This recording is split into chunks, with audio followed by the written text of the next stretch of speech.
और देश प्रदेश में खबर संभल से। संभल में हुए हिंसा मामले में 450 पन्नों की जांच रिपोर्ट अब सीएम योगी को सौंप दी गई है, जिसमें डेमोग्राफी बदलाव और हिंसा की साजिश के बारे में चौंकाने वाले खुलासे किए गए हैं। इस रिपोर्ट के बाद सियासी विवाद भी शुरू हो चुका है। दिखाते हैं आपको पूरी रिपोर्ट। यूपी के संभल में बीते साल नवंबर में भड़की हिंसा की आग और जमकर हुए उत्पात की साजिश रचने वालों का चेहरा अब जल्द ही बेनकाब होने वाला है, क्योंकि हिंसा की जांच के लिए गठित न्यायिक जांच कमेटी ने 450 पन्नों की रिपोर्ट में छपा हिंसा की साजिश का पूरा डेटा गुरुवार को सीएम योगी को सौंप दिया है। आइए जान लेते हैं इस रिपोर्ट में क्या क्या हो सकता है। यूपी के संभल में बीते साल 24 नवंबर 2024 को हिंसा और आगजनी हुई थी।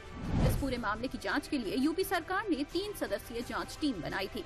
इसमें हाईकोर्ट के पूर्व सेवानिवृत्त जज देवेंद्र अरोड़ा को अध्यक्ष बनाया गया था।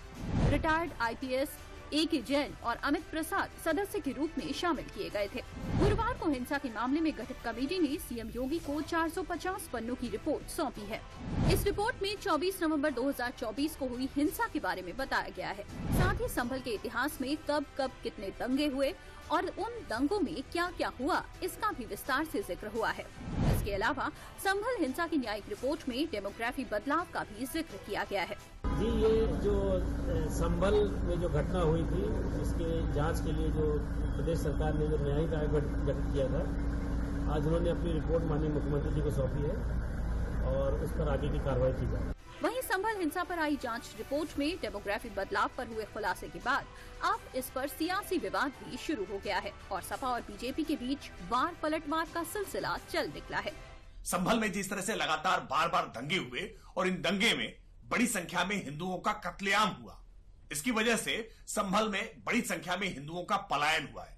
और संभल के हिंसा को लेकर के जो रिपोर्ट आई है, उस रिपोर्ट भी इसी तरह से इंगित कर रही है कि बड़ी संख्या में दंगों में हिंसा के नाते हिंदुओं को पलायन के लिए मजबूर होना पड़ा। हमने देश का इतिहास देखा है। डेमोग्राफी चेंज अगर होता है तो बहुत सी जगहों पे उसकी वजह सिर्फ यही नहीं है कि आप किसी से डर के भाग गए। आमतौर से लोग अपने कारोबार के लिए पलायन करते हैं। बहरहाल अब ये रिपोर्ट सीएम योगी के हाथ में सौंप दी गई है और माना जा रहा है कि इस रिपोर्ट में जनपद संभल से जुड़े कई गंभीर और चौंकाने वाले तथ्य शामिल किए गए हैं।